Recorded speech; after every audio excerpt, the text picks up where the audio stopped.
Penyanyi Syahrini baru saja merayakan ulang tahunnya yang ke-45 di Jakarta. Meski kini menetap di Singapura, Syahrini akhirnya pulang demi merayakan ulang tahunnya. Perayaan ulang tahun itu digelar pada Minggu, 3 Agustus 2025, di sebuah penthouse salah satu hotel mewah di Jakarta. Sejumlah selebritas tanah air tanpa hadir meramaikan acara yang mengusung tema serba putih tersebut. Beberapa artis yang hadir di acara tersebut adalah Melly Goeslaw, Vina Panduwinata, Krisdayanti, Yuni Shara, Andi Rianto, Kiki Saputri, Karen Delano, Ivan Gunawan, Reza Artamevia, hingga Hetty Koes Endang. Ivan Gunawan mengatakan, kedatangan Syahrini ke Indonesia bukan hanya untuk merayakan ulang tahun saja.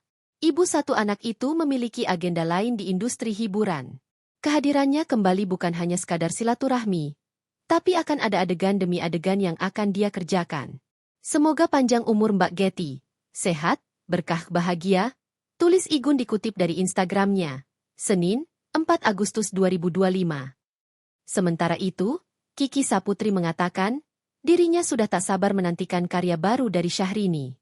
Kiki berharap Syahrini bisa segera merilis lagu baru sebelum kembali ke Singapura.